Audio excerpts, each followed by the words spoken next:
IVM। नमस्कार, चलिए smile India पे आज मैं शिफा माइत्रा सुनाती हूँ खूब सारी अच्छी खबरें देश भर से। पहली बात जिसने दिल खुश कर दिया आई है सरकार के महिला और बाल विकास मंत्रालय से। ये प्रस्ताव रखा गया है कि महिलाओं की उम्र 21 साल होनी चाहिए शादी के लिए। अभी तक 18 साल माना जाता था शादी के लिए सही उम्र। ये बदलाव जरूरी है लड़कियों की मानसिक और शारीरिक सेहत के लिए। शादी 21 के बाद होगी तो औरतें खुद भी स्वस्थ रहेंगी और बच्चे भी तंदुरुस्त होंगे। इस प्रस्ताव को अर्थ मंत्रालय ने भी सराहा है और जल्द ही ये कानून बन जाएगा। अब पहली बार देश में औरतें और मर्द बराबरी के स्थान पे खड़े हैं इस मामले पे। उम्मीद है अब औरतों को पढ़ाई और सपनों पे ध्यान देने का अवसर मिलेगा हर जगह। चलो अब चलते हैं मुंबई, जहां एक संग्रहालय है जो संगीत प्रेमियों को बहुत भाएगा, खासकर उन लोगों को जो पुराने फिल्मी गीत सुनते हैं। ये है मोहम्मद रफी म्यूजियम, जो उन्हीं के घर रफी मैंशन में स्थित है। उनके प्रशंसक ऐसा कुछ बनाना चाहते थे उनकी याद में, तो उनके परिवार वालों से बात की। उनके बच्चों ने बताया कि अभी तक उनकी सारी चीजें संभाल कर रखी हुई हैं, यहाँ तक कि वो थर्मस भी जिसमें बेगम चाय बनाकर भेजती थी उनकी रिकॉर्डिंग्स पे। तो इसी तरह बना ये म्यूजियम घर की निचली मंजिल पे। यहाँ उनकी तस्वीरें, रिकॉर्ड्स और पुरस्कार नजर आते हैं, साथ ही मेज, कुर्सी और टेलीफोन जो वो इस्तेमाल करते थे, वो छोटा सा रेडियो जो हर पल उनके साथ होता था। सबसे दिलचस्प बात यह है कि जब भी कोई यहाँ आता है, परिवार का एक सदस्य उनके साथ रहता है और रफी साहब के साथ जुड़ी यादें बताता है और हम खो जाते हैं एक बीते हुए युग में। एक मजेदार घटना घटी मणिपुर में। महामारी के बीच भी कुछ लोग इंसानियत नहीं भूले। लाइबी ओइनम एक महिला है जो ऑटो रिक्शा चलाती है इम्फाल में। एक दिन वो शहर के बड़े अस्पताल के बाहर खड़ी थी जब उसने बहस सुनी। देखा कि एक लड़की अंदर से निकली थी जिसने कोविड को हराया था और अब वो घर जाने के लिए एम्बुलेंस वाले से मिन्नत कर रही थी। वो मना कर रहा था क्योंकि मरीज का घर बहुत दूर था। लाइबी ने पूछा कि ऑटो में चलोगी? उसने तुरंत हाँ कर दी और लाइबी ने 8 घंटे पहाड़ी रास्तों पे 100 किलोमीटर दूर उस लड़की को घर पहुंचाया। वहां के लोग हैरान थे कि ये मुश्किल रास्ता ऑटो वाली ने तय कैसे किया। प्रदेश के मुख्यमंत्री ने सुना तो वो लाइबी से मिलने आए, धन्यवाद कहा और 1,10,000 रुपयों का इनाम दिया। कौन कहता है हीरो सिर्फ फिल्मों में होते हैं।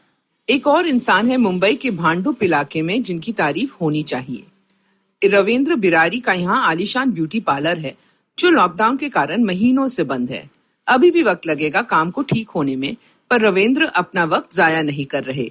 उन्होंने देखा कि काफी गरीब बच्चे हैं जो बाल नहीं कटवा पाए, अब उनके बाल काटे जाते हैं सभी सुरक्षा नियमों के पालन के साथ। रविंद्र उनके इलाके में जाकर ये काम करते हैं। बच्चों को जिस तरह का स्टाइल चाहिए वो उसी तरह से बाल काटता है। बच्चे और रविंद्र दोनों मजा ले लेकर ये करते हैं और उन बच्चों को वो सब मिल रहा है जो उनकी पहुंच से बाहर था। अपने हुनर का ये इस्तेमाल रविंद्र ने भी कभी नहीं सोचा था, पर अब ये शुरू करके उनको वो खुशी मिल रही है जो पैसों से नहीं आंकी जा सकती। मैंने भी इन कुछ महीनों में जाना है कि छोटी छोटी चीजों में बड़ी खुशी मिलती है। माना कि ऑफिस के काम और घर के काम में हर कोई सुबह से रात तक बिजी होता है, पर फिर भी कुछ है जो आप कर सकते हो। जरा अपने आसपास देखो।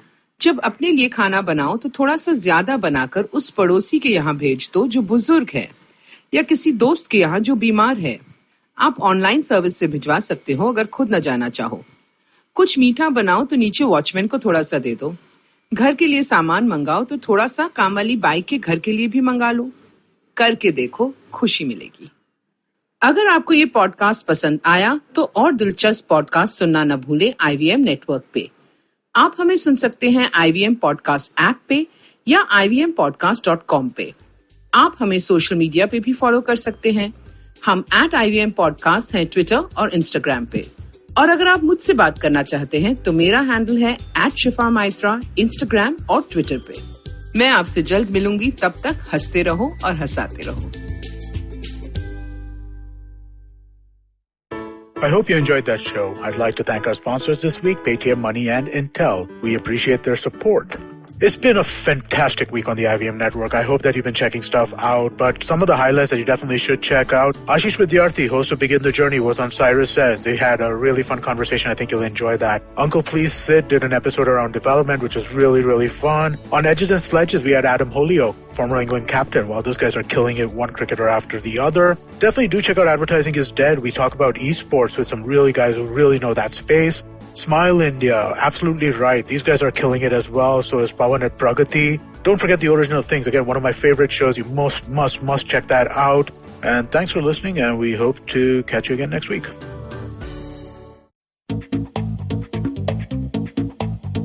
Advertising is dead. Yep, you heard me right. Advertising is dead. We're all in the content business now. Let's not call it news, TV, radio, etc., etc. It's all content, and we're in the middle of this weirdly exciting phase where all the borders and lines that have been drawn over decades has been swept away by this lovely thing called the internet. We're a show where we don't dwell on just the stuff that is now, but rather the wider stuff about advertising, media, content, and the whole goddamn circus surrounding it. Tune in every Tuesday for our weekly unboxing of the mystery box we used to call advertising. I'm Varun Dugirala, co-founder and content chief at The Glitch, and this is my new podcast, Advertising is Dead.